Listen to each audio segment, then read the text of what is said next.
grunge happened. When we came back, metal had very, sort of like died. The whole grunge thing had taken over. 2 years, after that, we'll be ready. And it just took 18 years, I guess, or something like that, right? We're all getting older now. It's been a long time since the last record. And, was it like 18 years you said, right? That's like freaking hard to believe. That was kind of like where I was hiding out while the grunge would blow over, and it did. And that was basically, Heathen didn't really break up, it just stopped. Thrash of the Titans was okay, we're doing it, Because we're not done yet.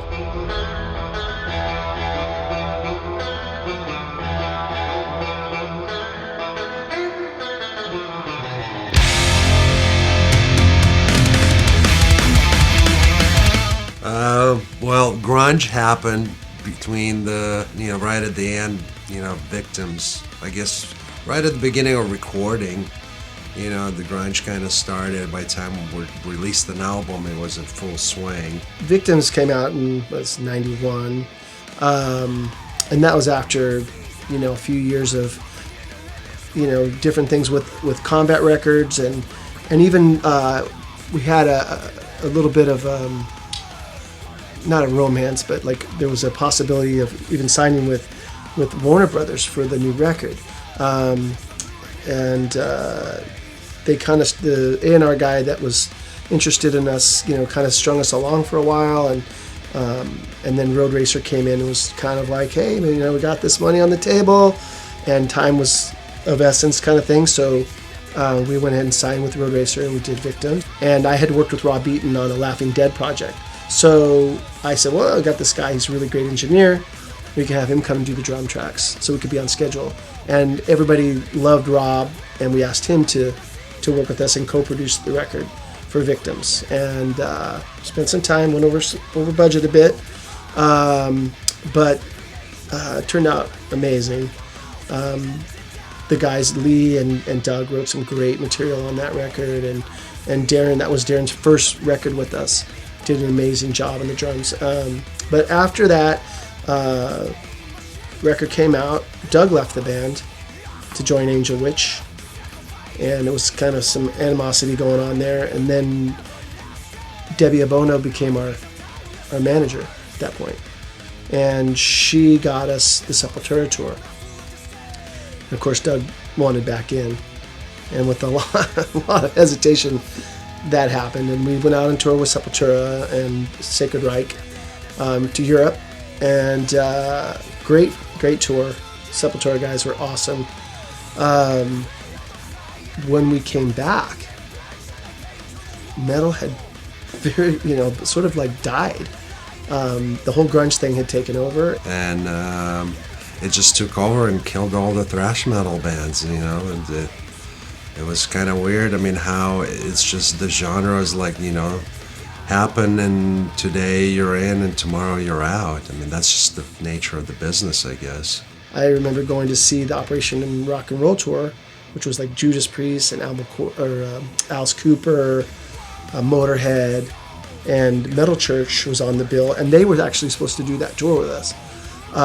But then they got offered the Operation and Rock and Roll tour and took that, which made sense, but actually that tour had a lot of problems across the United States, because I think it was just after the first Gulf War, and things were weird. And the only tour that really did well that year in the States was Metallica, Guns N' Roses,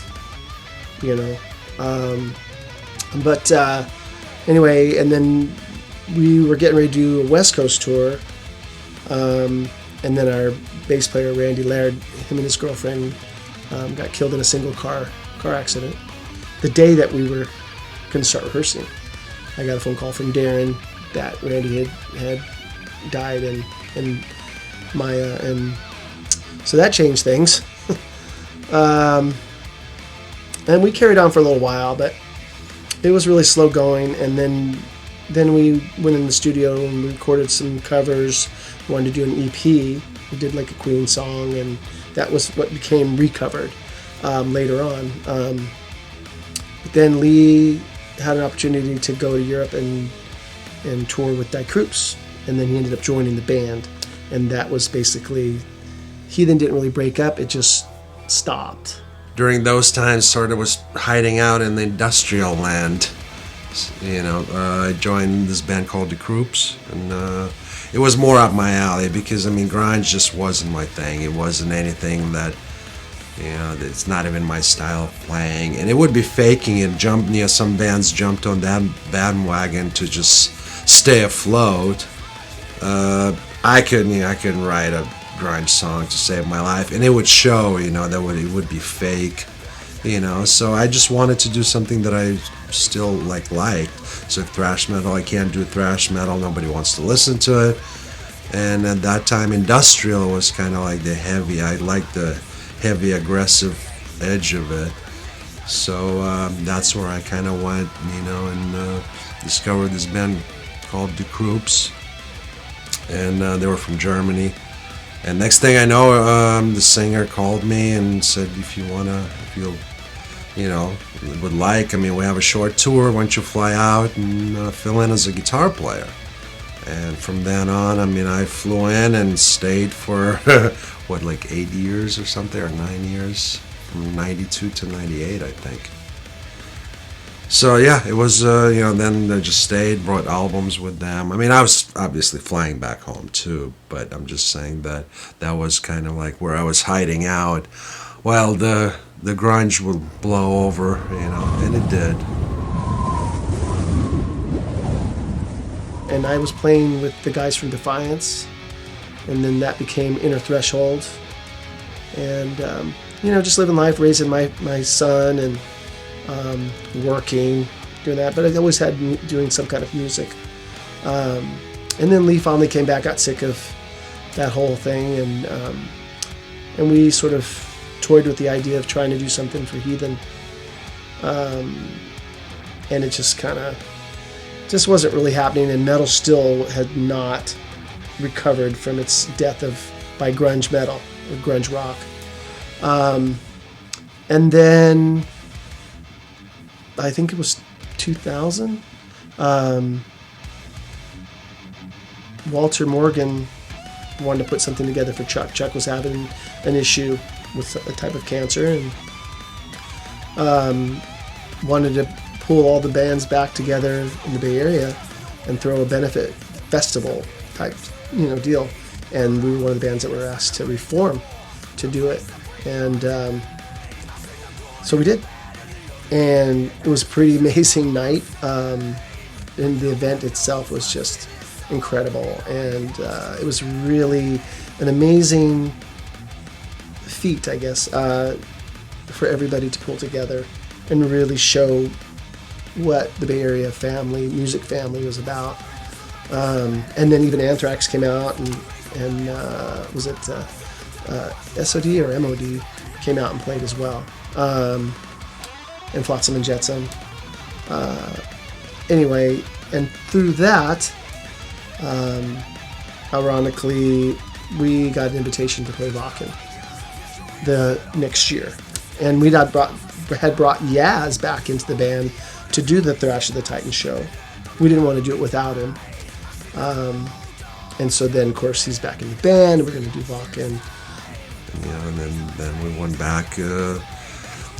Thrash metal was all of a sudden cool again, and younger kids were getting into it, and there was a demand for it again. So of course record companies would jump on that again, and all the reunions started happening and all that. So we were just part of that too. It's like, I remember like Wacken, all of a sudden they would call, and we haven't heard from them in a decade. All of a sudden they want Heathen to come out and play. I'm like, really? Oh, something's happening here, So it kind of like made a full circle, and a lot of bands were, reuniting, doing those tours, doing new albums, and so did we. I had like a lot of riffs written and songs from even way back. getting ready for the album after Victims. It's like, well, you gotta be ready maybe in two years, after that, we'll be ready. And it just took 18 years, I guess, or something like that, right? But yeah, so like just going back to like doing the Wacken thing, that was like a big show for us. That was the biggest show we've ever done. It was like 60,000 people. And it was like, this, and metal was back. It was really back. That 2000, and with the Thrash of the Titans, with Death Angel reforming, even Exodus. I mean, it was just like, that was just a crazy thing. But then the Wacken, we knew that metal's back. Those kids were there, and so that's when we started like, we gotta find a way to make this happen, and it took a while. Yeah, the evolution idea, I mean, it's kind of, it all started, I guess, with, it kind of like started with Wacken show, because, and when they called, we flew over there and played a show, and it was one off, and that's what it was supposed to be initially. And then we're like, this is kind of fun, and this kind of music's coming back, and I was talking with Dave, and I was like, listen, I mean, I got a lot of songs, and, some finished, some not, from way back. So maybe it would be time, to reunite and do an album. But, so we're just talking about throwing the ideas around. And then it was the Thrash of the Titans. When we played that, that's when we knew, and, we sat down like, okay, well, let's take this serious. It's not just a conversation, ideas anymore. Let's see what happens. Let's record a demo, throw it out there, just like we did, with Breaking the Silence. Before Breaking the Silence, what got us signed in the first place, and and see what happens.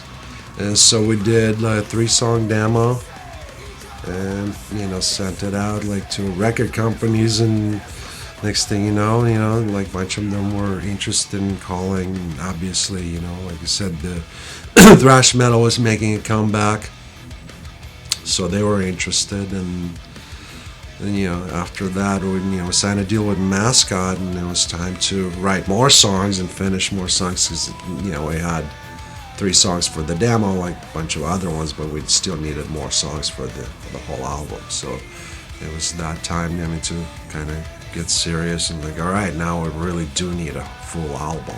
And like I said, we did a demo in 2005, and as a trip, because like I think it was 3 songs or whatever it was, and Lee didn't really know how to maneuver mixing it to really, like drums, things like that. Did a great job recording it, and Juan, who happened to have the studio at this point, he's like an old friend.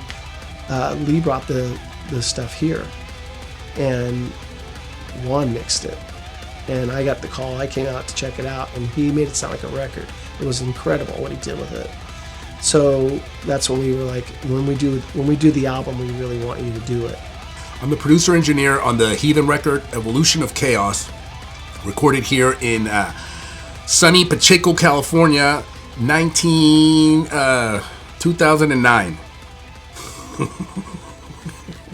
First time I heard of Heathen was, I think I saw one of their videos in like 1987, 86, around that area. And I was like, wow, these guys are killer. I never heard of them, liked the name, and I was like, this is an incredible band. Some odd years later, I am now a producer and an engineer, and I got the opportunity to work with Exodus. They called me one day for the Shovel Kill Machine record, and they were in a pinch. They needed to get the record done. Some stuff had fallen through, so they ended up coming here with Paul Ballstuff, and it was basically a brand new band for Exodus. It was Paul Ballstuff on drums, and they had Lee Altus, who was coming in to do the leads, and the brand new singer. So at that point, it was a brand new Exodus. So it was a first time I had met most of the guys except probably Gary. And so we worked on that record, and I got to meet Lee. Lee came in here, did some solos, blew me away. His style is very unique. He's got his own vibe when it comes to solos and rhythms.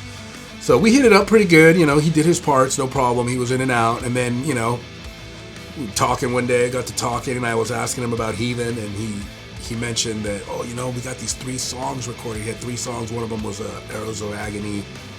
I forget what the other 2 were. But, so he's like, oh, I want you to mix something. I've been trying to mix it for a while. It don't sound right. I need you to mix something. I was like, okay, you know, sure, no problem. So I never heard from him again. Probably like 5-6 months later, I get a call. He's like, hey, man, we're ready. So I ended up mixing the demo, which ended up doing really good. You know, a lot of people liked it. And it kind of got the band fired up again, you know. You know, we've known Juan for like, you know, I don't even know how many years. I mean, he's been around. He's done so many bands, you know.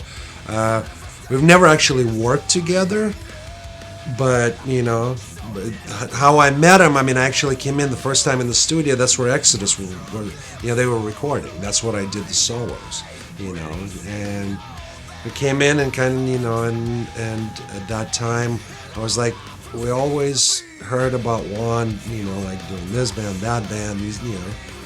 It's like, why don't we just go there and check it out, you know, and see, maybe, you know, maybe we can do a whole album with him, you know. And basically that's what, you know, we talked about it, and then, you know, we like the idea that Juan is, it's not just the engineer. I mean, he likes to throw ideas around like a producer, try this, try that, you know, and that's what we kind of needed too, you know. I mean, want it. I mean, some bands don't want that. They don't want outside input, and they're very protective of their, you know, this is my song and I don't want it to be touched or changed. I just want it to be recorded, the, you know, how it is, which I understand that when I was younger. I mean, I it was the same way. But then you kind of grow up and you think, like you said, my whole, you know, when I start thinking, it's like, if Freddie Mercury needs a producer as brilliant, I mean, as he was, then there's something to it. I mean, what am I missing here, you know? And that's where I kind of start opening up to, okay, I mean, I don't have to take the idea, but I welcome at least a different kind of input. And, you know, maybe for the future that will pay off, you know, to where like it would work in some other song that I never even thought myself even going there, you know. So it's like a learning, you know, curve, you know, and then you pile ideas and, you know, sometimes you put them away in a safe place and you dig them out, you know, in the appropriate times. And so, yeah, I mean, so with Juan, I mean, you know, it was like, you know, we really liked that he was outspoken and he's like, okay, do you want, you know, you want me to produce? I'm going to be involved. You know, if you want to just have the engineer, then fine, you know, whatever. So that worked out really well with him, you know. And I mean, honestly, for me, it was even easier because, you know, back in the day, like Victims, you know, or Breaking the Silence, I always had to be there, like, okay, I mean, it's my song, and, you know, like I said, I'm trying to protect it. I want to make sure that Dave sings exactly how we were, you know, it was supposed to be. Where here, I mean, I would come in and Juan would be like, oh, we did this, you know, check this out. And I was like, sometimes I'm like, no, I don't like it. Sometimes it would be like, wow, that's great. I never even thought, how'd you guys come up with this, you know? So it was nice for him to take that initiative, it's like as a real producer, you know, you're not just the engineer. You're trying to make this record sound great sonically. This is like, you know, making it sound like every song sound, you know, like how to make a song better, you know, before you even record it, you know. That was great take. Now let's try it with I have it. With a little, I want to blow it up intonation, timing, rhythm, Remember the everything. little cartoon that I had, and the guy just sitting there like producer and goes, "That was great, guys. Now let's try it more in tune, with more feeling, more in time." You know, like everything you can come up with, like basically everything was worked out. In 2005, we started working on a demo, and that was, we didn't have a second guitar player at the time, and we had some tunes, and we had different guitar players coming in and laying down solos, and Lee was the one that was recording everything, and I came in to do vocal tracks one night, and he played me some tracks, solo tracks, and it was freaking blistering. And I was like, is that Gary? Because Gary was supposed to do some solos on it. And he was like, no. I'm like, who is it? And he's like, it's Terry Lauderdale. I'm like, oh. And so we kind of get him in the band, you know. So he joined the band. He did it.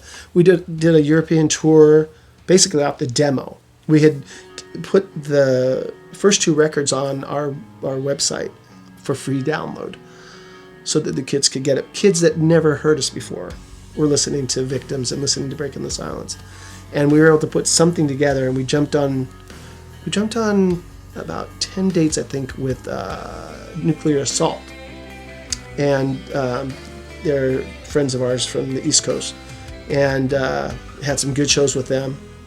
It was a good tour. It was fun, and then came back. And I think right around that time was when Exodus was recording something, and they had asked Lee to do some solos, and then asked him to join the band. Sort of changed things. Yeah, when we joined Exodus, I mean, it was kind of a weird thing. I mean, obviously, like you were saying, that, you know, it wasn't just Heathen all of a sudden that was in demand. It was like every thrash metal band, you know, it was making a comeback. So there, you know, everybody was trying to do albums, you know, or go on tour and, you know, reunite. So I got a call from Exodus, I mean, you know, to just kind of come in and help them out with the solos, because Rick didn't show up, you know, which is, Rick's known to do that every now and then.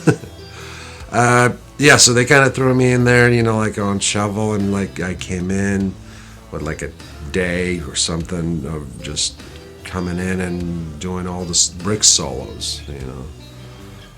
But it was kind of a weird thing, because we were starting to get going with Heathen, you know. Like, I think it was like we just recorded the demo. I don't really remember, or it was just starting to record, and it was definitely like, okay, we're starting to get going with Heathen, and the other guys were like, and now you're joining Exodus. I'm like, well, I'm not joining Exodus. They asked me to do solos, you know. And of course later on, I mean, you know, after that, Gary was like, pulled me aside. He's like, oh, you got to join, you know. So yeah, eventually, I mean, I did join, and it was a kind of a, I mean, I wouldn't say it a conflict, but it was kind of like bad timing for Heathen too, and you know. But I was telling him, like, listen, I mean, I can do both. I mean, there's enough. I mean, it's not like at this point is, you know, it's still like starting points. We're like, we don't know where Heathen is gonna go. We're just gonna go record an album and see how it works out. And Exodus are kind of doing the same thing, you know. It's like, okay, thrash metal is making a comeback. It's like, well, how much of a comeback is it really? I mean, is it like dead in a year, you know, or is it has some kind of lasting potential? Nobody knew at that point. So that's what I said, you know. It's like, you know, you guys shouldn't even panic, like if the Exodus is not going to take away from Heathen or vice versa, you know, and if it does, you know, we could combine the two together, which we did later on, you know, when there was conflicts with touring. We just made both bands, you know, tour together, and it was a little, you know, tough work. I mean, playing 2 sets, but it did work out, you know, and it was good for both bands. I mean, I think it was good for the fans too.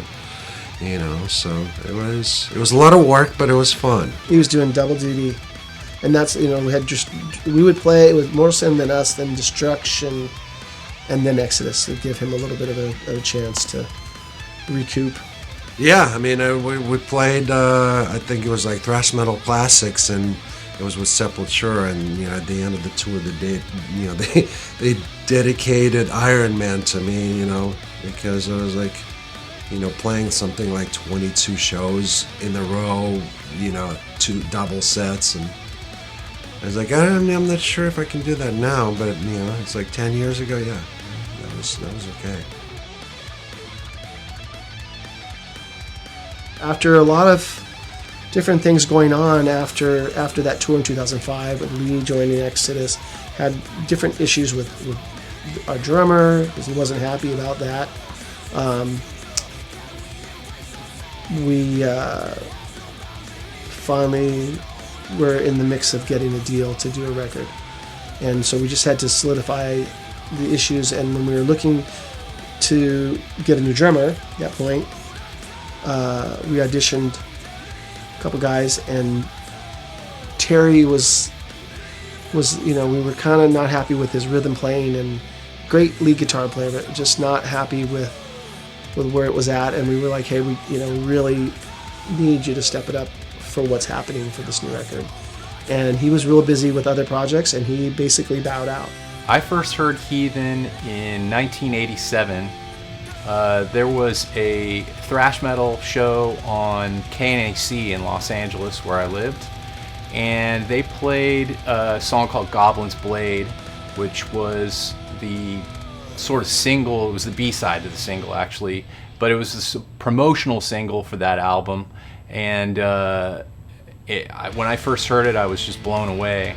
It was melodic, but still fast and heavy. It was basically everything that I wanted to listen to, like in one band. So we had to find a guitar player, so we started auditioning people, and that's when I called the guys from Prototype to see if either of them would be interested in doing Heathen. And Kragen was the one, and he came down when he was ready to audition. I first met Dave in 2001. I had just come back from Thrash of the Titans up in the Bay Area, and my band at the time, Prototype, was considering getting a separate singer. And I had asked a guy I knew at a record company who he thought would sort of fit the band, and he recommended Dave. So I got his phone number, and we gave him a call and had him come down to audition for Prototype. And it didn't actually end up working out, but a couple of years later, when then Heathen needed a guitar player, Dave called, and I went up for the audition. Yeah, the first time I met Kragen, I almost didn't meet Kragen because we kept auditioning all these guitar players, and it's like, at that time, I mean, I don't know what it was. It's like you get a really good shredder, he can play Yngwie stuff and whatever, like amazing. And then they play rhythms and they can't play a note of rhythm, can't hold a chord. And then it would be the other way around. I mean, like the guy that can killer rhythms and he can't play a solo. I'm like, what is going on? At that time, I was like, why can't it be like a guitar player that's a complete guitar player? You can play rhythms. I mean, the guitar has 6 strings, so use all of it. I mean, you need, to play chords, and then it's time for you to play a solo. You play a solo. And we can't, we didn't seem like, I don't even remember how many guys we auditioned. So it was either great solos, shitty rhythms, great solos, And we kept going through that where it got frustrating to me. So I remember when Dave said, well, I'm going to bring them, I met this guy from LA that auditioned for his band, and he's a big Heathen fan, been for a long time. He wants to come in and audition. And I'm like, oh, great. It's the guy from LA. So for sure he can't play rhythms. This guy from LA, probably looks like a poser, poofy hair or whatever, makeup, I don't even know. Probably, like a lot of those guitar players, probably can shred on guitar leads, like George Lynch or Warren DeMartini, but can't play any rhythms. I mean, guaranteed he can't. He doesn't even understand the Bay Area stuff, Probably have a shitty tone, too, like that LA glam tone. So I'm thinking, yeah, okay, Dave. And I'm sitting at home, and I really don't want to drive. I'm like, I don't want to go. I mean, it's like a waste of time. I know this guy is not going to work out. Why are we even paying for the studio time? And I don't want to drive and spend, waste my time. So I was this close of not showing up.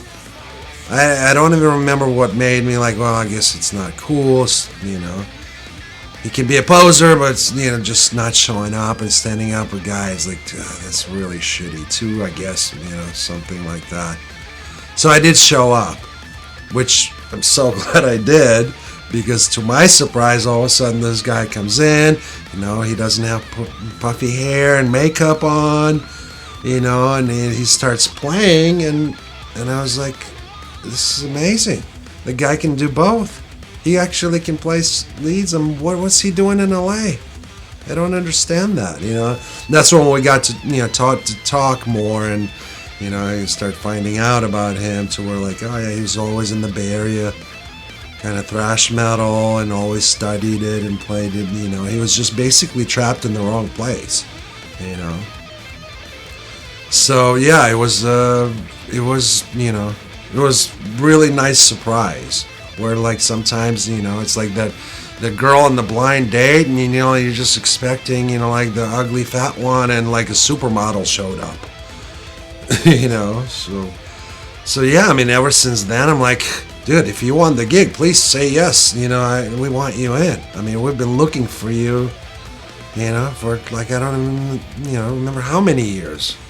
We didn't think you exist, you know. So ever since then, we had, you know, it's like, he's been great, and to a point where, like, you know, he's done more for this, you know, the upcoming new album. I mean, he's done it all. You know, he still has the drive, you know, where people are like, well, it's your band, you know, like, and you're, you know, how can you let Kragen write everything? And I'm like, first of all, it doesn't matter who writes in this band. This band it's a band. It's Heathen. It's not Lee or Dave or, you know, it's like whoever steps up. I mean, if his songs were not good, I mean, I would tell him. And it's like, no, you can't. We can't use these. I mean, you can use it for your solo album or whatever. It's not good enough for Heathen. So obviously we don't have a problem. And in this band is not like, you know, like Megadeth, to where it's like one guy. You know, sure, I mean, like, I wrote a lot of stuff when the time was, it was my time. I mean, that's what I was doing, you know. Now maybe it's Kragen's time, you know, and I don't have a problem with it, as long as it's good, obviously, and it is. So, you know, Kragen, I mean, he's like, he does everything. I mean, you know, that guy is really, really driven to, you know, he's part of, like, Exodus management. I mean, he's got so much going on. I mean, I can't even keep track of it. I mean, just thinking about it, I get tired, you know, like, and, you know, it's like, oh, because you're young. I mean, he's only a couple of years younger, but I always joke with him, it's because you're younger. Once you get my age, I mean, you'll slow down too. I first met Lee actually at the audition itself. I had not met him before. As Lee would like to put it, I was trapped in the wrong city at the right time. I was living in Los Angeles, where thrash metal was not big, and you know, loved and was playing thrash metal that was so huge in the Bay Area. But I never got to meet him until the day of the audition, and I don't think he said much except, do you want to join the band? Just knocked it out of the park. We didn't even have to debate or anything. I looked around the room and I was like, hey, you want to join the band? You know, it was just, I just knew that everybody knew that this was the guy. The pre-production process seemed like it took forever for the Evolution of Chaos. It was, how can I put it? Basically, us rehearsing in an old warehouse in Oakland that was sort of had a lot of thrash metal history. Bailoff lived there. A lot of the thrash bands, Exodus practiced there. Heathen practiced there. We rehearsed there for months, it seemed. Just kind of working on various songs. Most of them working on Lee's material. I was kind of working on my stuff at home. It wasn't quite ready for rehearsal at that time, but it was, I don't know, I joined in November of 2007, and we probably did pre-production for almost a year before we started recording. You know, we're all getting older now. It's been a long time since the last record, and you know, was it like 18 years? You said, right? That's like freaking hard to believe. And you know, and I, like I told you, you know, promising the kids like we won't let it go that long again, and it's gonna be 10 years. Just apologize for that. 2-3 years later, after he'd been in Exodus for a long time, I get a call and they were ready to do it. So we came in. I remember it was in 2009. It was probably around mid-year or something like that. They came in, we set up, and he played me some of the demos and stuff, and I was like, oh, this is good. This is good stuff, man. Really good harmonies, melodies. They didn't have all the vocals written at the time yet, but they had pretty much the bulk of the record. You know, it was like the 3 songs that we had done plus other ones. So we came in, hammered out the drums over probably about a week. Darren's an incredible drummer. He just, whatever you want, he could just play it right on the bat. No problem. Good timing, good feel, just a straight up good thrash drummer. And we really ripped through the drums. I remember the drums were pretty smooth sailing for that record. And next up was guitars, you know. So the guitars took a little while to do. Like I remember Lee did a few songs, and then that's when Exodus was starting to get really busy again. So I would see him for like 4 or 5 months. In between, I think Kragen came in and we did his parts. Got those done in a week or two, probably like a weekend or something. And then after a while, we had pretty much, it took a while to do this record. It wasn't like a fast one. It was like, okay, it got started fast and then it slowed down and everybody had stuff to do. And then we regrouped, came back in there, and finally I got the guitars done with Lee. So it was time for vocals, you know. Vocals were amazing, but they were a challenge too because he didn't have all the songs written. There was a ballad and there was another song that he was stuck on, I remember. So we really worked on those here in the studio. I think we did like 2 or 3 versions of one of the songs. So finally we played it for the guys and they were like, oh, this is it, man. This is a killer. This is a killer version for this song. So we, after a while, it took us probably, I would say, 2, 3, maybe 4 months to finish the complete, get all the tracks in. We even had, you know, a sitar part in there that we got. I think we borrowed a sitar from Stevie Giorgio. He owns the guitar. It's like an electric sitar thing, and he brought it in, and we did some cool little sitar Indian vibe for one of the songs. It was cool. It was a challenge, man, but it was a really fun album. We finally got going and got into the studio, pushed things. Lee was very busy with Exodus. It was really hard to nail him down because me and him usually would work on melodies and things like that. He had a bunch of music, and I'm writing lyrics and how are we going to put this? And he had some ideas early on, but like past the demo stuff, I kind of was on my own a lot on that, and it was good for me. And then when we came in the studio, I'm like throwing these ideas down, and Lee's in here like, oh, good. You know, and there was a lot of back and forth stuff. We probably spent at least 9 months, I want to say, recording the album. At the time, Lee was in Exodus. He had joined just a couple years prior. And I was still working for Activision as a video game producer. So I was like a weekend warrior. I would work Monday through Friday, and then I would fly up on Saturday morning. We would rehearse, record, whatever it might have been, and then I would fly home on Sunday and go back to work. So the process just was drawn out because of scheduling, basically. You know, it dragged on and on at points, especially when we were working on like the vocals. But you know, it was good experience overall. It was great working with Juan. Everybody in the band, we had a really good camaraderie. So you know, it was a fun experience. You know, it was a long process. The drums were smooth. The guitars took a little while. You know, having to stop recording for like a couple of months. He'd go on tour. He'd come back. He'd have a week. He'd come in, nail 2, 3 more songs, come back out. You know, and that was, I mean, because of that, that's really why the challenge of what took so long to make the record was just, you know, Lee was juggling 2 bands at the same time and didn't want this one to suffer. So rather than let it suffer, it was like, everybody's gonna wait until it's ready. You know what I mean?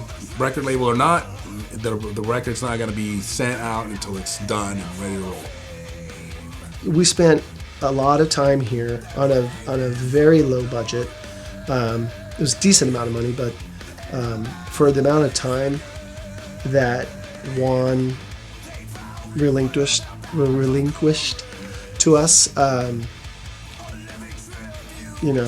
It was an amazing project, and for me, being able to spend time with Juan and take our time, making sure that we crossed every T and dotted every I, was liberating.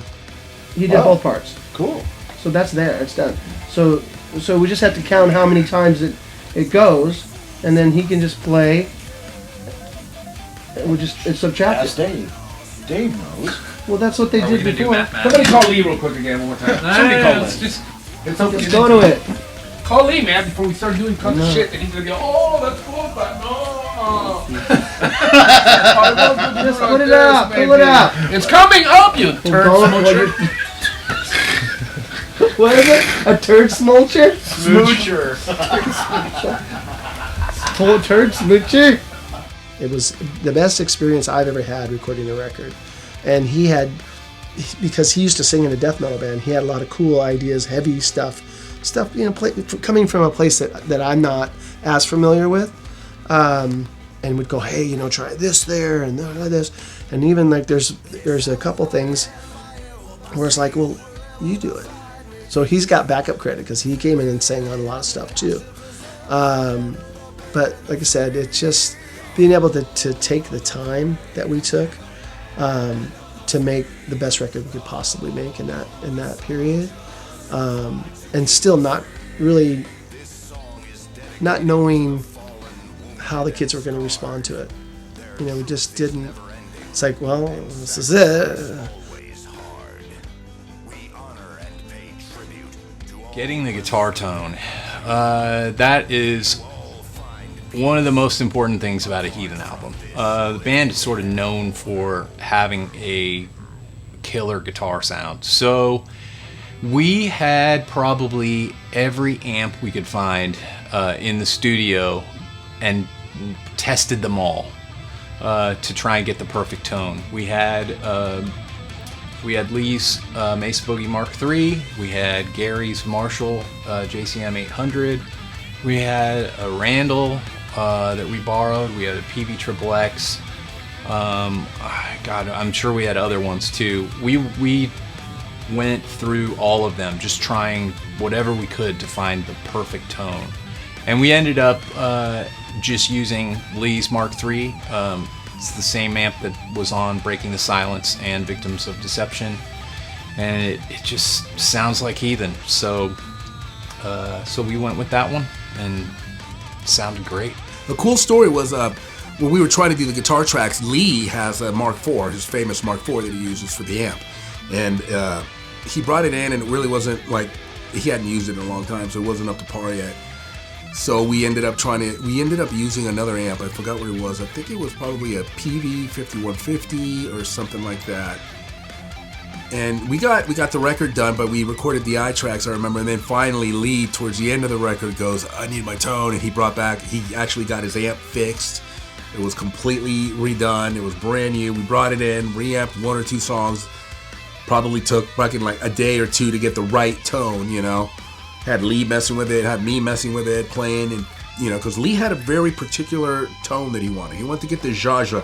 He calls it the Jaja Gabor, like the Jaja, So once we got that was like, okay, that's the tone for this record, And if you listen to that guitar tone, it's got like a really smooth top end and a nice round low end. It's that Mesa Boogie like signature chunky scooped sound, but it still has mids, and that's one of the main things that we wanted to get with this for his guitar tone, and that was a challenge. That was another little hurdle, trying to make him happy, trying to make me happy, and trying to make it all fit together, with John's bass and Kragen's guitar.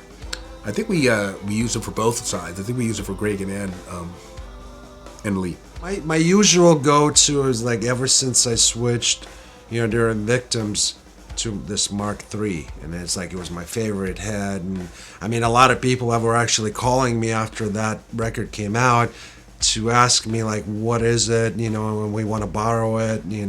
It was like kind of like Gary had that modded JCM 800, and he like had a couple of those, but there was that one that was just had that special tone. It's like, you know, you can't explain it. I don't know what it was, and everybody wanted that, you know, and it's like, well, how do you get that? So with me, I mean, I had my Mark III that it was actually, you know, like James, you know, I remember when Metallica switched to those amps, you know, I was always using Marshall, you know, amps. I remember when talking with James and Kirk, and they were like, you got to try out these Mark III Mesa Boogie. I'm like, what the hell is that Mesa Boogie? And then they showed him, and they actually let me borrow one, because I mean, they had like a zillion of them, you know.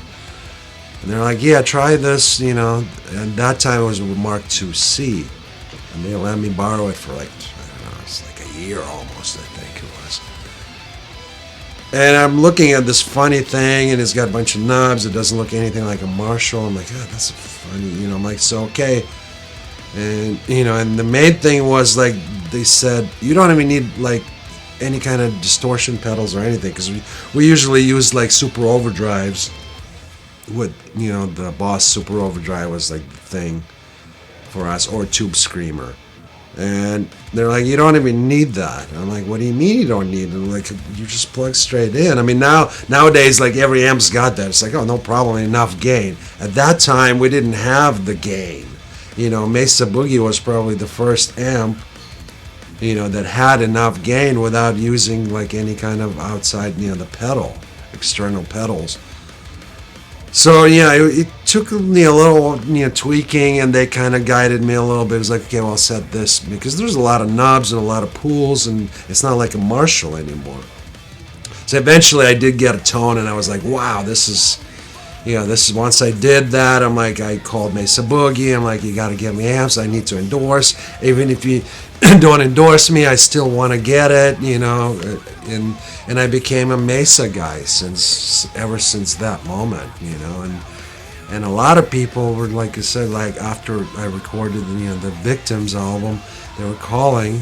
I mean, Defiance guys, I remember, like, they came and got my amp, you know, and actually recorded their album with my amp, you know. But so that tone, it was very special, you know, like it has a certain thing to it. I mean, I can't really explain it. It just has that Mark III sound.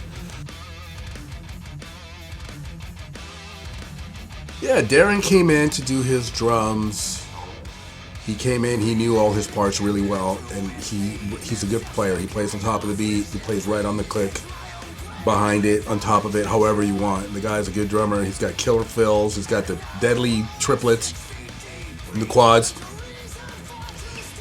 He was a pleasure to work with. Had Lee playing in there along with him to get the good vibe on the scratch tracks, you know, and then he nailed it, you know. Probably like 1-2 takes. I think one song he nailed in like one take, first take. I think it was Arrows. He just came in and just played one take on that song. Obviously, he had done it on the demo, but usually, even if they do it on the demo, you still need to do 1 or 2 takes. But I felt like when we got to that song, he just nailed it. And I know that he nailed it because I had mixed the demo version of it. And it was just, all the little issues that I had on the demo were just gone now, you know. He just smoothed it out and played simple. His fills were good for the song, good for the parts. And it was a smooth sailing with that. That's all I got to say about Darren.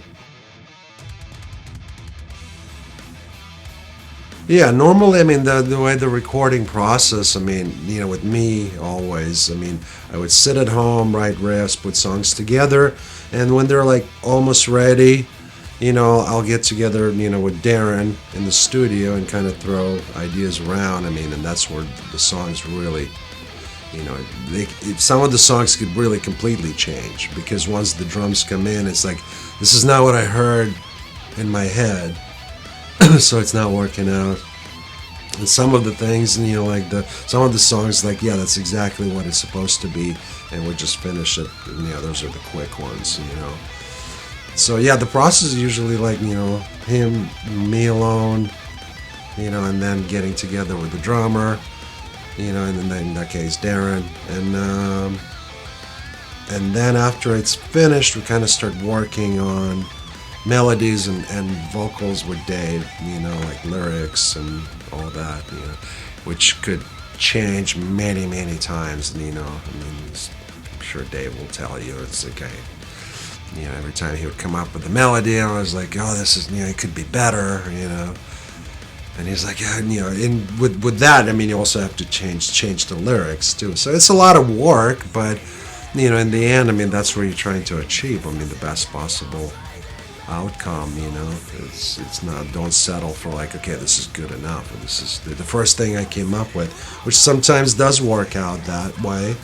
You know, your first idea is the best idea, and then you kind of go through the other ones and come back to the first one and go, okay, that one was the best. But sometimes, I mean, you explore and you're like, God, I'm so glad I didn't go with that first idea, because this one is so much better. Everything, the whole song. I mean, melodies, I mean, it's very important. I mean, it's like sometimes in thrash metal you kind of forget that, you know. But Heathen was always, you know, I mean, it's like, I know we were kind of in the thrash metal, you know, genre, but we always, you know, like thought of ourselves a little bit more like, you know, on the, you know, focus on the melody, you know, and like where other thrash metal bands didn't do that, you know, or kind of wanted to be like the thrash metal Iron Maiden or something, or Judas Priest or Scorpion, you know, like.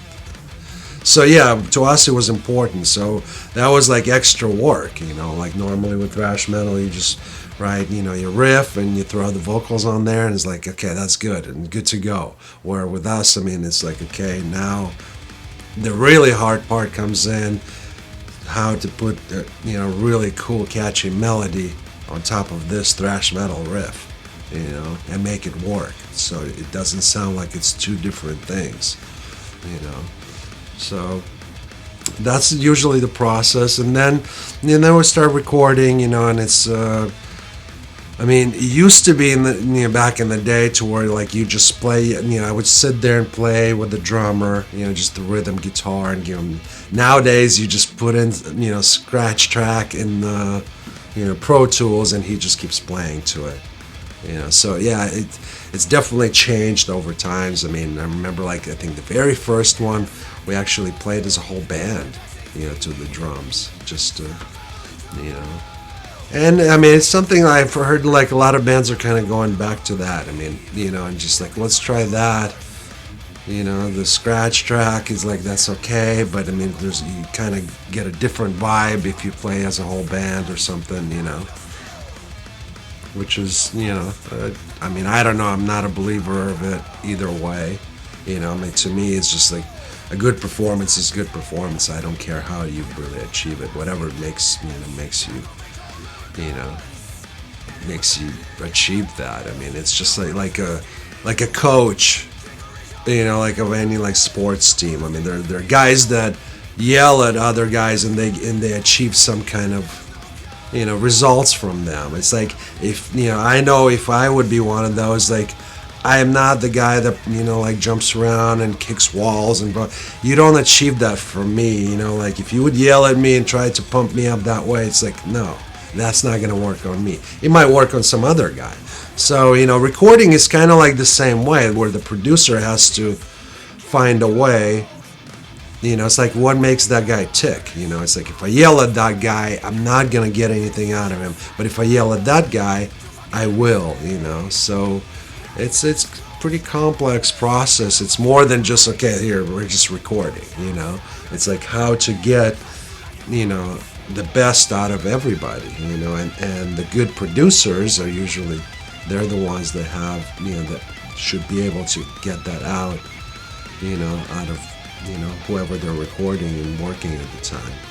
I think, you know, some of the bands, I mean, they kind of think of a producer who's like making, you know, a great sounding record, and it's like, no, that's a great engineer, you know. Producer should come in and give you some ideas, you know, whether you like them or not, to help you, to take you basically where you didn't even think that song could be that great, you know.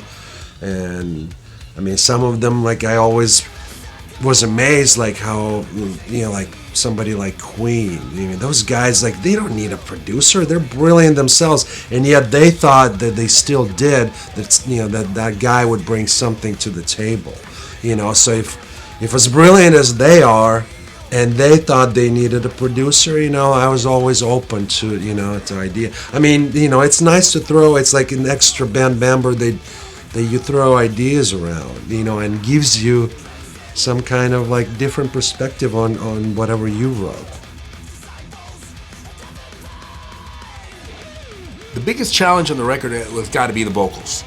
Not just because he could sing or whatever, because he can. He's an amazing singer, you know. Obviously, he's been on so many recordings. The guy can sing.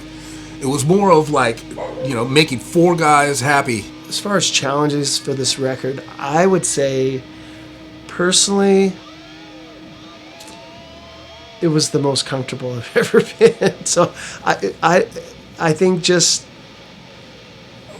personally challenging, I think it was just wanting to give my best performance and really make an impact. And I think writing the stuff was challenging at times. Because it was just so important. Even the subject matter was important to me. And I felt like on many of the songs, sort of like put everything in my freaking soul into it. And it was a lot of years of pent up stuff that's finally getting out and on paper and then onto tape or whatever. But you know, like I said, when I look at, for me personally, it was just freaking awesome, comfortable. You know, the way I was able to work with Juan, he was just awesome. You know, as far as producing what I was doing and listening to my ideas, and you know, we'd work for a day and work on something, and then he would make me a disc and I'd take it home and listen. Anything you need to fix or change or whatever, make notes, come back the next day or whatever, the next time.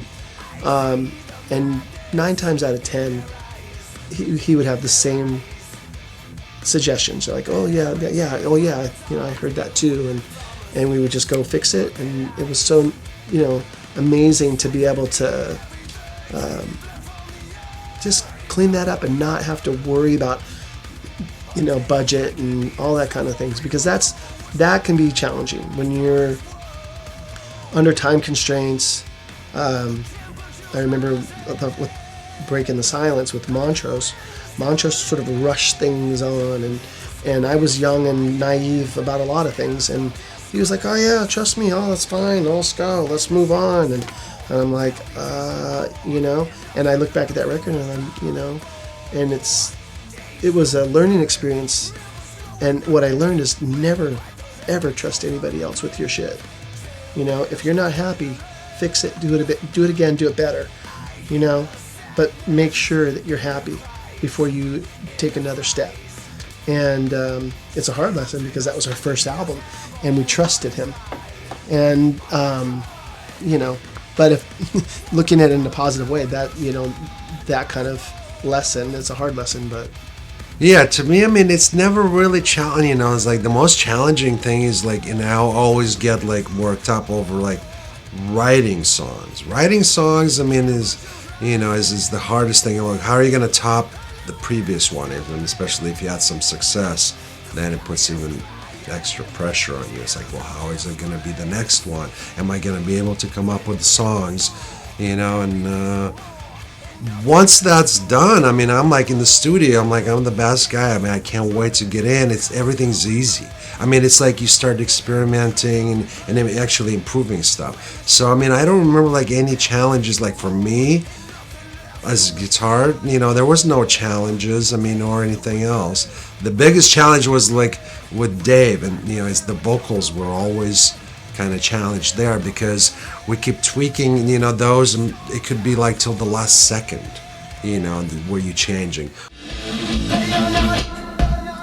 So we got to figure that out. Yeah, you come in like at half, so it should come in. With the drums? Yeah, I mean, I like the way you're saying. It's really different. It's like In what? He likes the way you're singing it, but where you're singing it now. Yeah, but now, I mean, let's extend, because 2 now would be too short. It's cool. What? So come in. I just did the whole thing and then repeated the second half. Yeah, Yeah, repeat it. and then come in, repeating, like, the whole thing twice. Do it twice. Yeah. Could it come in a little sooner? Oh, he needs Yeah. more lyrics? Well, I'll just have to write more, I guess. Yeah, and it's twice as long. Okay. So just repeat start it twice, earlier, but that's come fine. In, yeah, come in earlier. Because we have so much without music, without vocals. Right. It's a lot of music. I mean, so it's fine with me. It just All right, let's try it again. With guitars, it's usually okay. I mean, it's set. All I have to do is just, I do my rhythms, and that's easy. I always I always considered myself a way better rhythm player. I mean, I love rhythms more, than playing leads. Leads is just secondary. To a lot of people, it's the other way around. And those are the actually guitar players that I've noticed that are not really good on rhythms. I always kind of I love good rhythms, It's more important to me. I mean, I've always practiced that more than leads. So yeah, I mean, it wasn't, any challenges as far as guitars go, It's always with the vocals, not because of Dave. It's just because of overall with us. Like I said, I mean, I could wake up and come in. I'm like, oh, I have this idea to change it again, and Dave would be just like, oh God, I thought it was done, and here we go again. So that the biggest challenge, yeah, I mean, it's the vocals. I mean, even with Juan, I mean, he can tell you working with Dave. I mean, that was the most changes and the hardest part to get. John Torres, such a great guy. We really miss him. He embodied everything that you hear about from the Bay Area scene. He was always willing to lend a hand or lend a piece of equipment to help people out, and he always found a way to get things done. He had this gruff personality, but at the same time was a teddy bear, and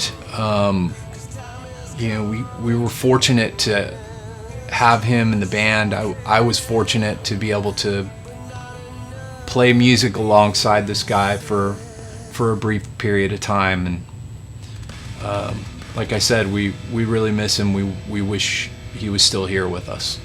Well, yeah. To be honest, I mean, the first time I met John is it was so long ago. I honestly don't remember. I mean, it could have been in one of the parties,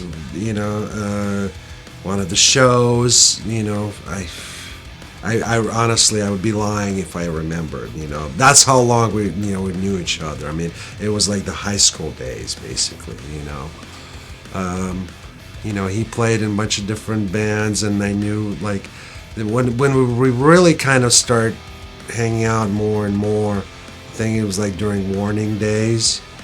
I mean, he was in that band, and I kept seeing him more and more because they kept playing with Exodus and all these other bands at that time, So I've known John for a very long time, and he's always been in the scene like one of the OG guys. He's been around forever. Playing bass, playing guitar. He's done everything. Whatever is needed of him to do. I mean, he was a true musician, that didn't care. But it's like, okay, I mean, you want me to play bass? I'll play bass. I can play bass. I can play guitar. He just wanted to be involved. He just loved music, and making it, creating it, playing it. You name it. I mean, he was definitely, no matter how bad things got, he's just. Other guys would be like, oh, this sucks, It's like, we thought this album was going to do much better, and everybody's whining, and he's like always upbeat, like we're on the road, there's still people like us, you know, like let's go out there, and you know, always like positive in that way. I mean, just enjoying playing, you know, that sometimes, you know, some of us like prima donnas would forget, you know, that it's like, yes, it is fun, our job doesn't suck, really. I mean, you know, even whining, you're like, you whine at your job, you might get fired. Here, what's the worst thing could happen? Just like the other band guys, I mean, they can tell you, oh, shut up. You know? So with John, yeah, I mean, and it was nice. I mean, like when he wanted, you know, when we talked about it, and then we always had the problem, like the curse of Heathen, like not having a bass player. I mean, we played our very first show without a bass player, and ever since then, it was like a curse. You know, we could not find a solid guy. I mean, it was pretty serious to where like we had, you know, somebody would come in and like, you know, Randy, I mean, he died in a car accident. I'm like, it's almost dangerous to be a Heathen bass player. I don't want you to play bass because I don't want to endanger your life now, you know. So finally in the end, like when John came in, you know, and he kind of like, okay, you know, we finally seems like got a bass player, you know, which is, you know, again, I mean, the curse of the bass player, you know, Heathen bass player didn't work out for John either. It's like, I mean, it's almost like crazy, you know. It's like, I mean, I wouldn't want to play bass in Heathen for $1 gazillion. There's no way, you know, it's like, it's dangerous. So, you know, but it was great, I mean, to spend the time with him, at least, I mean, you know, that he has a lot of, like, good input, I mean, because he was writing most of the songs for, I think, Warning SF, and, you know, so it was nice to, you know, to work with him, because I never got to work with him before on that kind of creative input, and now it was, you know, it was interesting. I mean, there was different ideas and how he was thinking, and it was cool. I mean, it was like, I mean, I don't know about him, but I mean, I know I've learned some different things, you know, because it's like anytime you work with anybody, I mean, you pick up whatever they have a little bit. It's not kind of like you can't help it, but it rubs off on you, you know. Like I said, you might not use it immediately. It might be a longer term kind of thing, but then you look back at it and go, oh yeah, I know where that came from. I met John Torres a long time ago. I've known John, gosh, as long as the metal scene's been happening. He played in a couple different bands when I was in Blind Illusion. So his band played with us at lots of shows. So, you know, and he was a guitar player, great guitar player. And so through all the years, we drink beer together, all that, you know, a lot of bullshit there. He's always been like a consummate, like, mainstay of the Bay Area scene, and he was more of a city guy, and I was an East Bay guy. And then, you know, he got involved with Kevin Hayborn with the Angel Witch thing, like, you know, Angel Witch America, and brought Lee and Darren into that. And I came in for a rehearsal or two just to sing all the songs because Kevin wasn't here. And then that relationship grew, and then when Yaz pulled out of the band, we had a festival in Minneapolis, and we needed a bass player quick. And so I believe Lee called John, and John was, you know, came down, and he was with us for a long, long time. And he was actually a super driving force for the Evolution of Chaos record to get done, to get in the studio, because Lee was like, we're not ready. And I'm like, we're gonna have to get ready. We can't wait any longer. And me and John were like, both of us were like, yeah, we're doing it, we're booking it. And we booked, you know, and his wife, Tambouré, was managing us at the time, and she was the one that, like, you know, was taking care of that. And we booked the studio, and we just got our asses in here, and, you know, got busy. And John was always like that. He was, you know, could be a bulldozer as far as like when he wanted something. And he was always, you know, a great band member, and never late. He's the only one that was on time every time. If not, I mean, it was early if that, comes into play. But, yeah, I mean, and I'll never forget him being in here. And like I said, he was a guitar player, but he, played bass pretty well. And when he was tracking some of his stuff, Lee was like kind of hovering over him, like making sure, and he was like sweating bullets, like, playing his parts, because it's kind of almost, I guess it would be uncomfortable, right? When you got Lee looking over. So, but yeah, so like I said, I've known John, gosh, I think since I was probably, 21, 22 years old, something like that. It's been a long, long time. And I miss him. I miss him a lot. He was a very talented guy. And he actually, when I got in the house that I'm in, he was a electrician. So there's a lot of work that, he gave me a great deal and did a lot of work for me in the house. And so every time I look at certain things that he did, it reminds me of, hey, John, So like I said, he's a friend of mine that I miss dearly. And but he got a song on the record that I co-wrote with him. He wrote the music for Blood Cult, and it was his concept for Blood Cult.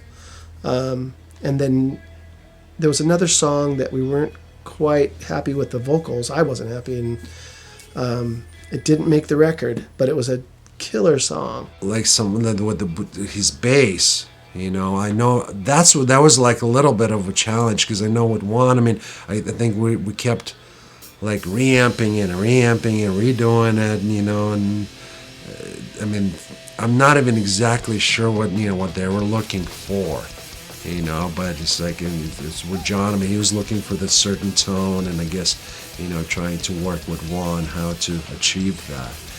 With me, I'm like, I'm a guitar player. My shit is done, It's like, what's taking so long? What are you guys creating here? It's like, He says that there was a part here where you guys used to switch back and forth, or like in leads. Lee had some in mind where it was like we do 2 bars, and it almost seems like it's not as long as it was, like it's edited down, because we were doing like half and half. Is he home though? Is he going to answer? There's only one way to find out. You call his sorry ass up and say, get your Russian ass down here now. You're only around the corner, you son of a bitch. Well, if he's sick, we don't need him. He's always sick. He's been sick for 2 days. He's in day 3 now. Should be alright. Take some NyQuil and come over, you He's fag. on day 3 or 4 or 6. So he's probably getting on there. Hey, Lester, what's up? It's Juan down here at the studio. Wondering if you can come down and hang out while we do leads. We're working on some of your songs now, so if you need specific things like how you want the leads to go, we kind of need you here. So if you can get up, brush your hair, and give me a call. Get out of here. Get up and brush your hair, Rasputin. John Torres is not really a bass player. He was a guitar player, played in Angel Witch and some other bands. And I remember he came in and he was a little nervous, And he came in and, man, the guy nailed his parts, and he was just the best person. God rest his soul, I know he passed away a few years ago. And I was happy to be like, one of the last recordings that he was on. And I got to work with him hand in hand on that and get the bass tone that he wanted, which was like a nice round, clean bass tone. With a lot of definition to let the guitars breathe on that record. It's just about guitars, but the bass is in there, nice and comfortable. Yeah, I remember working with him. He was kind of nervous at first. And after he got his first song down, then it was like, So one of the cool things about doing a 10th anniversary edition of The Evolution of Chaos was to add something to the album, to do something to improve it, give fans something new along with the original album. We had recorded this extra track, which John called Seasons in Purgatory. And it ended up not really getting completed because we couldn't find the right vocal melody that anybody was happy with. And so anyway, we ended up not being able to sort of finish the track and put it on the album as planned. Going back and talking with the original engineer Juan, and also the guy who mixed it, Jacob Hansen, I was able to track down the audio for this. We have all the recorded tracks, and so we're finally able to sort of complete it and add it to the album, kind of as it should be. The song really, when you go back and, when I went back and listened to it, it really sounds like an instrumental. And so that's how we're going to present it on this new version of the record. And we're just, personally, I'm really happy to have it on there. I wanted to do it for John. I felt like that song deserved to be completed and for the world to hear, something that he had created and that no one's heard yet. So we're stoked to have it on the record. Okay, so there was one song that I remember that John wrote, and we hammered that one out, and that one took a while, and then we came to the vocals on that, and we just couldn't, for some reason or another, find a melody that fit the music and made it and complemented it. It was more like you were just trying to put lyrics on top of something that didn't even want to have lyrics, So I remember that song probably ended up not being on the record, but I heard some whisperings about that song maybe reappearing in the future sometime. So we'll see what happens, maybe as an instrumental or something. Did Lee tell you that actually everybody in Exodus, except for Tom, which is I'm very sad about, everybody in Exodus is on the record. Gary played a solo or two. Of course, Rob sang on it. There was some touch-up bass stuff that Jack did. And of course, Lee is in both bands. But it would have been cool if Tom could have come in and did some vocals. He's such an amazing singer as well. But also Terry on Arrows of Agony laid down the same solo that he had done on the demo that was just crushing, and it had to be there.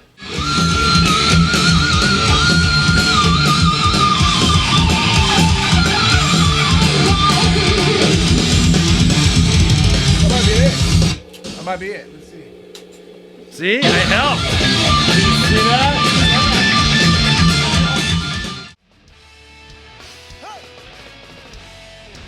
Was mixed by Jacob Hansen, who he's in Denmark, from Denmark, and he's a guitar player. The label was interested in having, because it was kind of almost like their guy, and they thought that would be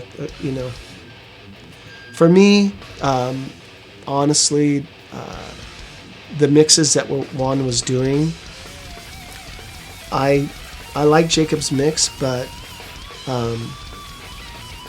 I like more bass in a mix. I feel it's important. Even with Metallica, Lee will tell you Injustice for All is his favorite as far as the mix, because there's no fucking bass in it. And Victims is like, the bass is really low in that album, and it sucks because Mark Biederman played most of the bass on that record, and he did a great job.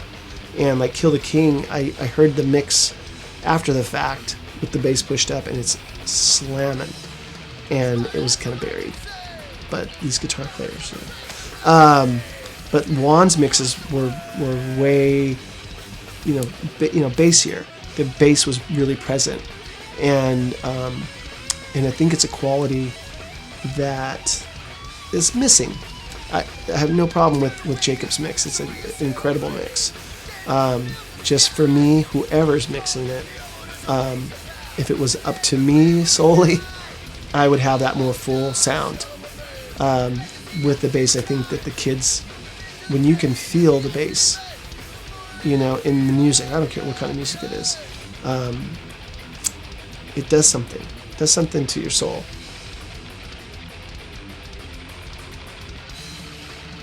And some other songs, I mean, it's like obscure. I mean, The Hero's Welcome is, you know, is a really special song to me. I've always wanted to write something like a different one. And lyrically, I mean, it's always had a spot, you know, a soft spot for our military men and, you know, and all that.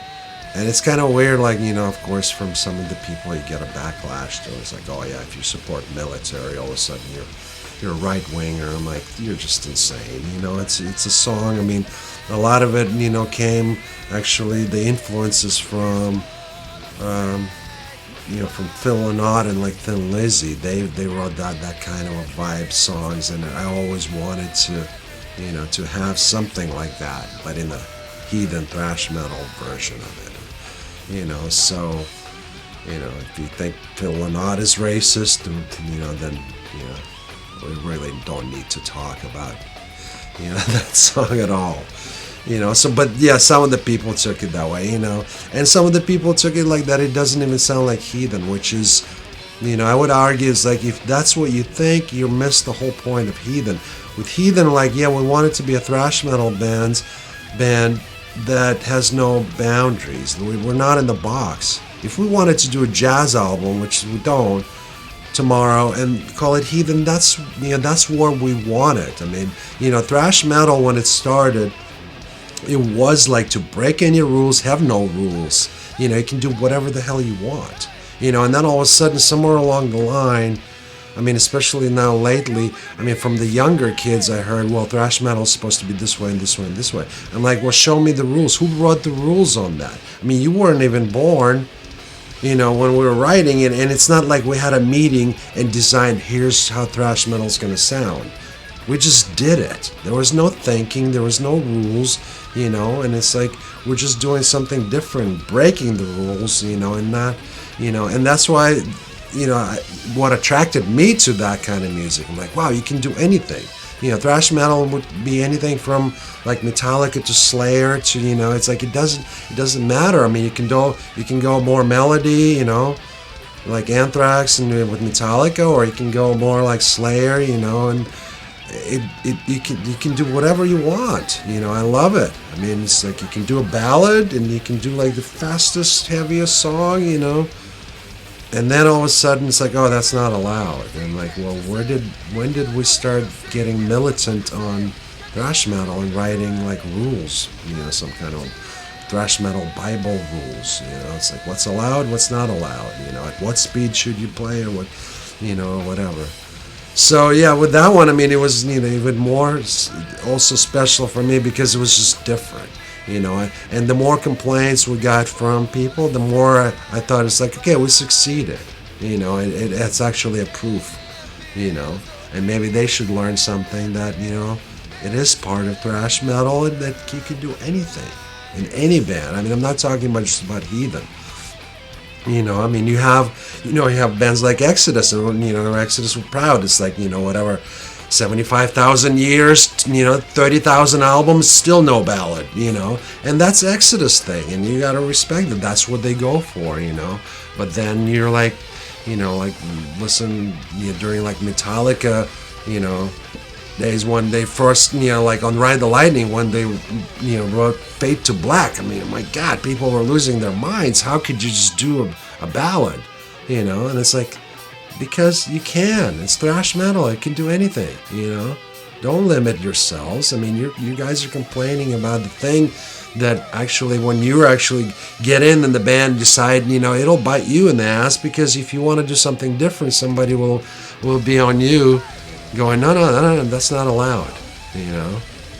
So it was, you know, it was a just interesting song, I mean, to kind of break out. I mean, also, almost like, you know, it's like a mellow song that pissed a lot of people off, which is, when you succeed with doing that, it's like, wow, that's a, you know, normally it's some kind of angry, you know, song or something like that, and this one was like, you know, it's like almost a ballady kind of song that made a lot of people pissed off. And the more pissed off they got, the more, like I was like, all right, well then, mission accomplished. So anyway, like, so talking about the record, talking about the evolution of chaos, I'd say some notable things about the record, or like some of my favorite things. Of course, No Stone Unturned. That's like an epic tune. That was, I forget what we called it. It was Metallica Iron Maiden. I forget it was a funny name that we had before I came up with the title for that. But and we had Steve DiGiorgio come in on that one to do something we wanted. First it was we had him come in to play sitar for Dying Season, and of course he's an amazing bass player. So in that interlude, in the middle of No Stone, asked him to come in and do something crazy, moving around the bass, something that was going to be more of a bass solo in that song. And because it's so full of guitars everywhere else. But I'd say my favorite tune off the record is Fade Away. And that's kind of more like a personal journey for me, of what I'm writing about. And but what's cool is, like, Rob Dukes came in and put some tracks down, some vocal stuff, and it's just a slamming tune. And that there's the middle part in that song. When I was working on that, I was just in the studio, in our studio. We had Pro Tools and working out parts and firing things. And there was this middle part that wasn't really even intended for vocals. And I just messed around with that. And it came out this almost psychedelic kind of thing, which it's my favorite part of the song, in the middle of Fade Away. And then sold the guys on it, and then we worked out the parts so that it worked with the guitars coming through and how it finishes out. That was actually one of the more challenging things to do vocally. It seemed fitting to put something like that he had feelings about, and obviously opinions that he wanted to put on the song. So we took a chance. We came in on a Saturday, and he just went through the song. We laid down just the basic parts, and then we came back a couple days later, added some harmonies here and there, changed a few little things, and then brought Lee in, played him the song, and he was like, yes, finally, that's the one. And we were like, that was the last one on the record that we had to do. I remember that we got stuck. It was kind of like you're cruising, and then you get stuck in the mud, but you don't want to just put something out just because you get stuck in the mud, You want to just be like, okay, I'm stuck in the mud. Let me just take a break here, go to something else, and come back 2 weeks later, and then just be like, okay, let's try it again. And then we did that several times, and then that's what ended up bringing that song out. And to me, that was the most challenging part of the record, of that one song. Some of the more standout songs for me, it's definitely No Stone Unturned is the one, because that song was decades in work. I think some of the riffs, some of the little parts, I've had since late 80s, through the 90s and 2000s. So by the time that song came together, I think that's why it's so long.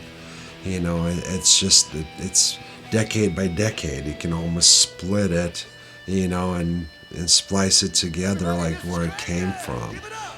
So that song was always work in progress, even when the band wasn't active. I was like, all right, another part, put it in there, maybe someday, and in the end, it was worth the wait. For me, that's definitely my favorite song. It was my favorite one to record, to play live. It's interesting, and just overall, the way it came out, that's probably my favorite song on the album.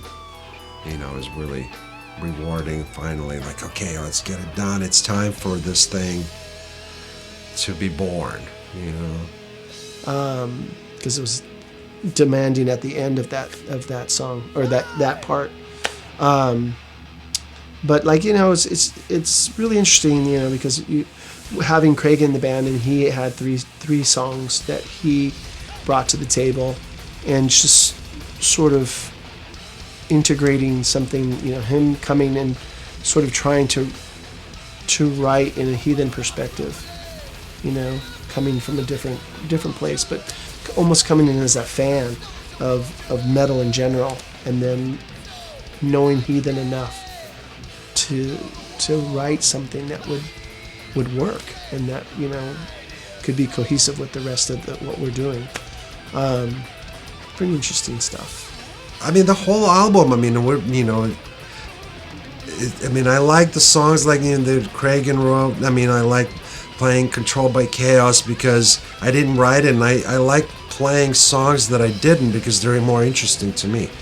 Maybe because I haven't played them as much, you know. Well, when you're writing, you're playing that same riff over and over, and sometimes that song could take, and you know, months, you know, and you're just dwelling on this one riff. By the time you finish the song, you hate that riff. I mean, not because it's not good, because you're just tired of it, you know. So when you play something, you know, like somebody else brings, and it's like, wow, it's refreshing, you know, just to play something that somebody else wrote, and it's interesting and challenging. It's like, oh, I get to learn, because for a while, I mean, I actually almost got bad at learning stuff because I was writing everything, so I never had to learn anything. And then the first time I did, I was like, wow, I'm a little rusty on this, you know. It's like, I remember, like, you know, joining like Exodus, and I had to learn Gary's stuff. I'm like, this is not as, you know, as easy as it used to be for me, because I was just rusty. I wasn't used to like playing anybody else's stuff. But you know, in the end, I mean, I think it makes you a better player too. You know, it's just like guitar playing. It's basically a muscle memory.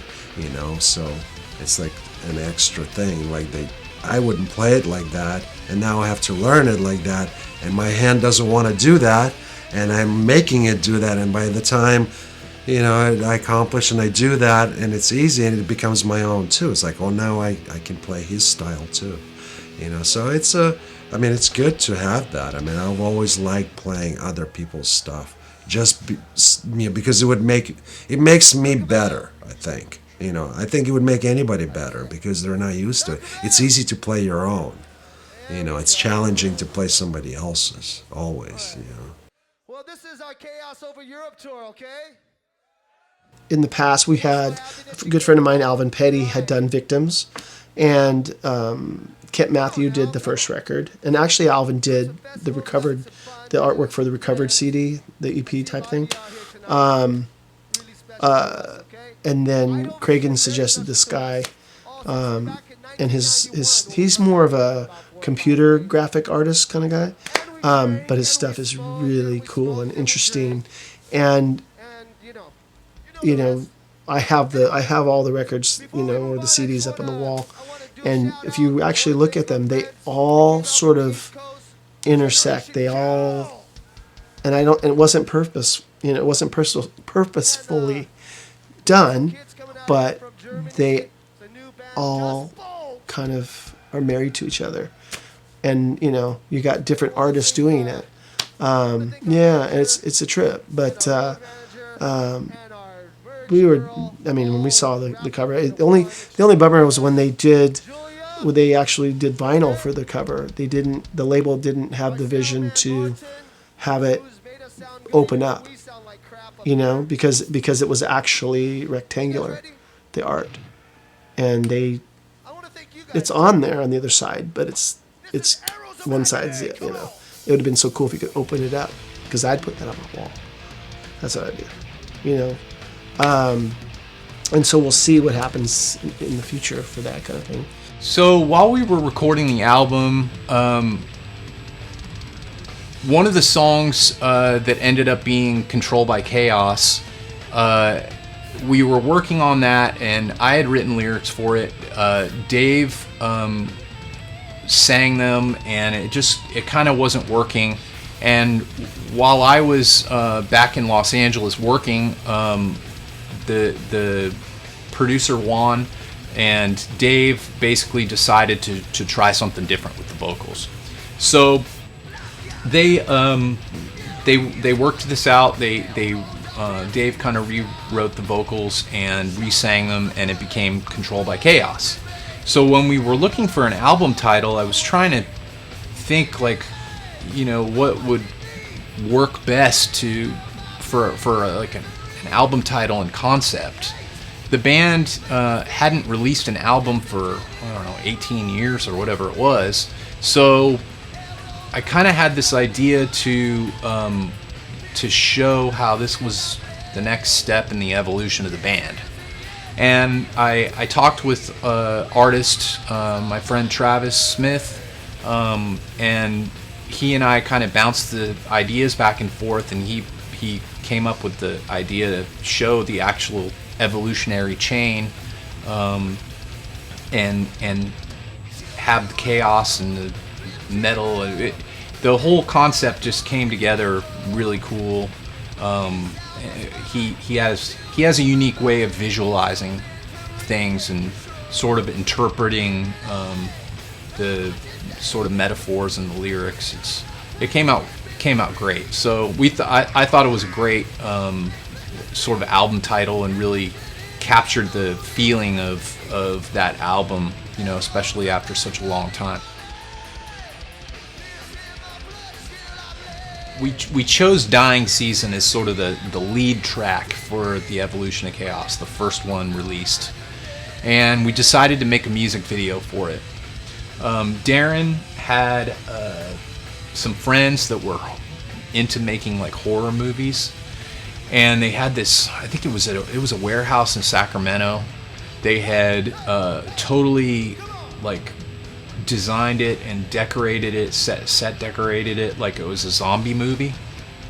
And I think we did all the filming in one night. Basically, we just played, you know, along to the track, and they ended up doing like 2 different cuts. I think one of them, the director's cut, Dave has like a general hat on and stuff.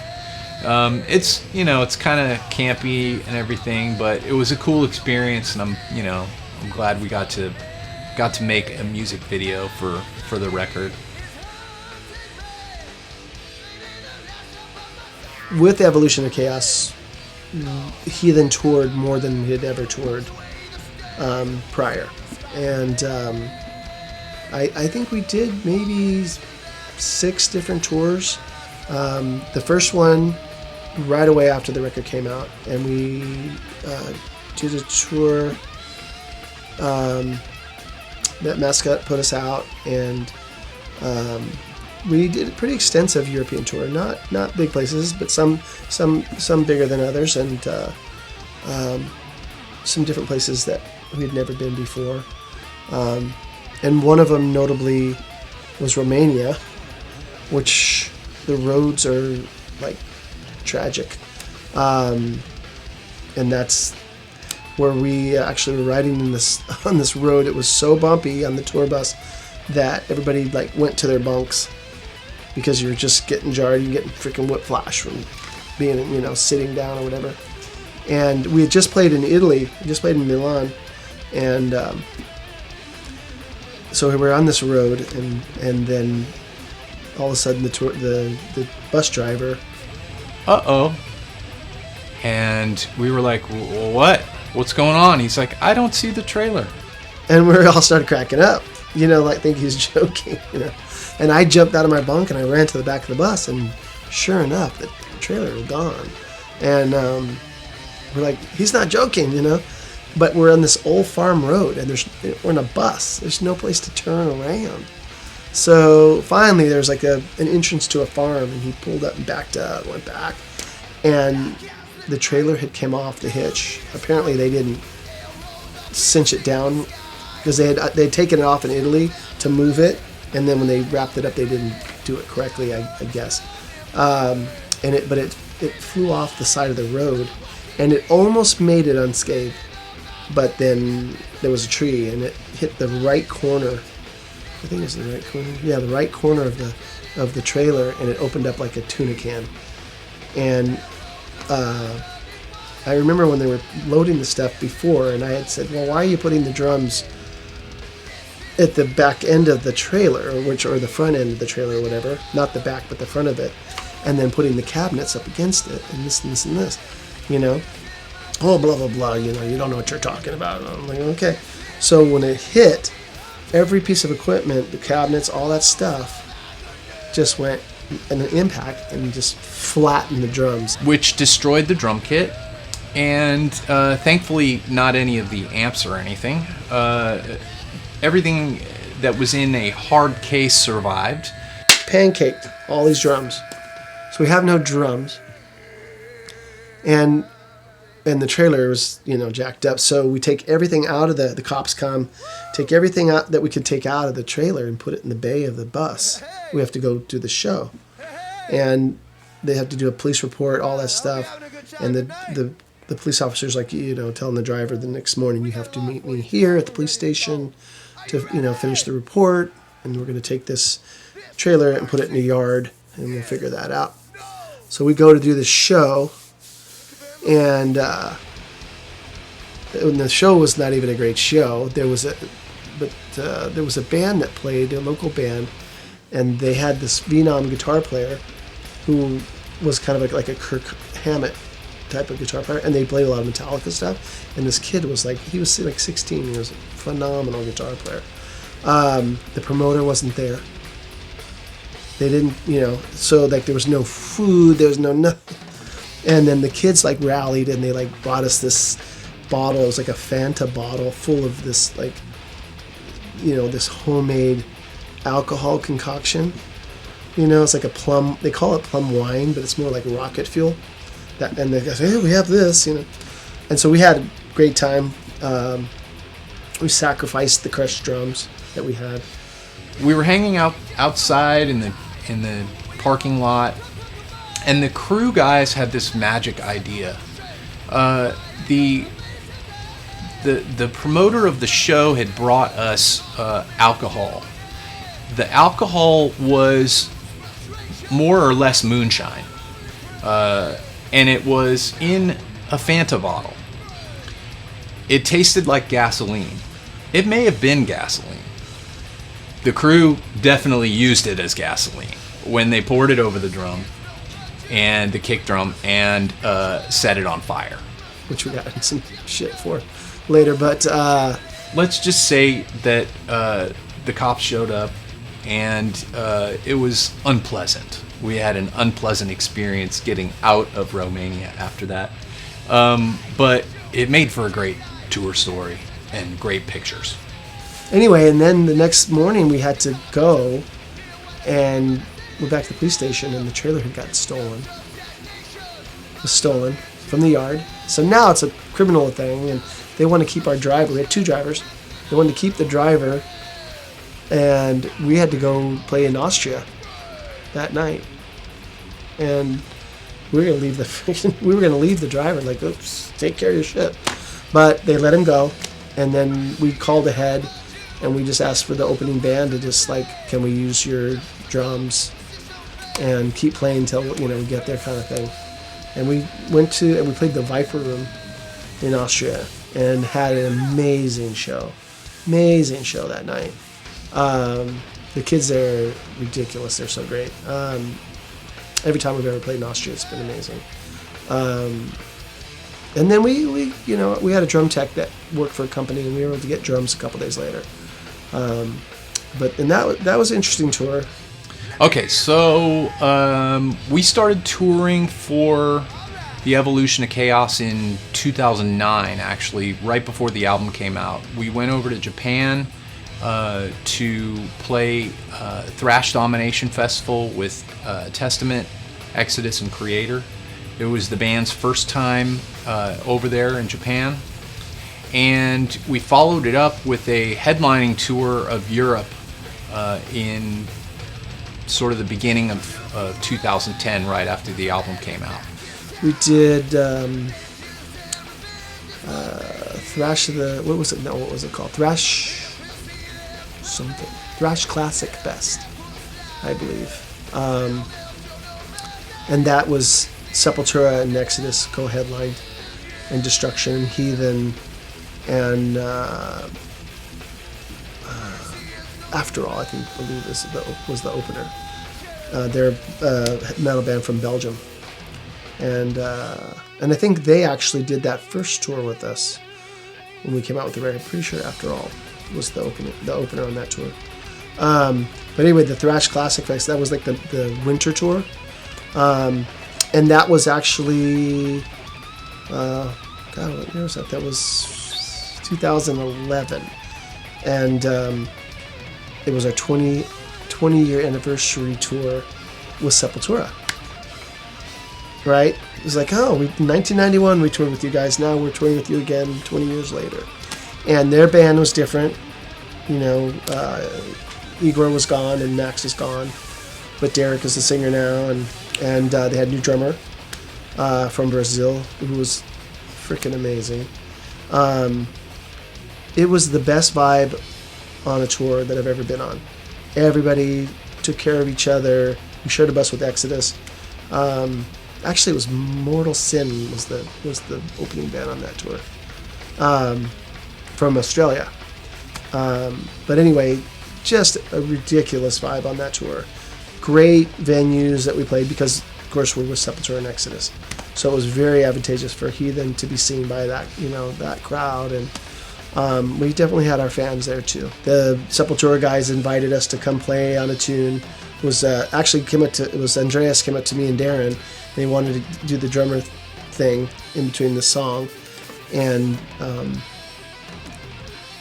Darren's like, yeah, whatever, and I was like, I play drums too, and Andreas, oh yeah, you can play too, and then the next day, Lee's like, Darren, you gonna play on the, get up on the stage with Sepultura? And he's like, what are you talking about? And he goes, yeah, there's a song, I don't remember the name of the song, so somebody could help me on that. But Darren was like, they didn't ask me. And I was like, yeah, they did. I said, you're just wasted. You're just been drinking, and because we were drinking, everybody was drinking Jägermeister that night. And so anyway, I played, Darren didn't do it for like 5 or 6 shows. And so I did it, and then Darren finally got up and did it the rest of the tour. But it was just like such a cool, unity type of thing. And then towards the end of the tour, we got, a bunch of us got up and we all did we did like AC/DC, I want to say maybe even a Priest tune. It was just unbelievable. It was so cool. And like I said, such a good vibe. Yeah, the band took 18 years from the last album to this album. So when they came in to do this record, it was like, we're not putting out any, that was the theme. The theme was, we're not putting out any crap. Well, I'm not sure really what else to say. I feel like the evolution of Chaos as a whole, looking at the music and what the guys did and how they wrote the music and everything, What's next for Heathen? We're really excited about the new album. It's been another 10 years since the last album, so we're stoked to finally be working on it. It's going to be coming out before you know it, and we're excited to get back out on the road and tour, and it's going to be awesome. So long live Heathen. I just feel like it was, some of the best material that we've ever done, and I'm just so happy that the kids, they loved it, that it spoke to them. So I don't know what else to say at this point, which, if you know me, that's hard to believe. But we've got more in store, and right now it's going on, and you should be hearing from us in 2020,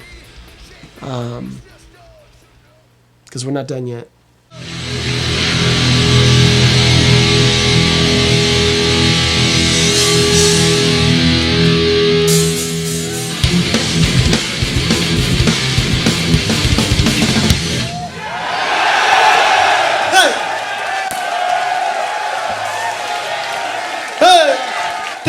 so much.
We still have to do the other one too.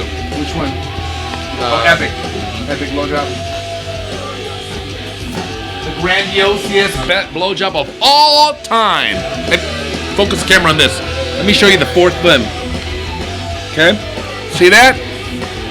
That is pure Minnesota dick right there. Okay? Look at that shit. I bet you wish you had a cock that big. So do you. Hey, nothing but thigh, nothing but thigh.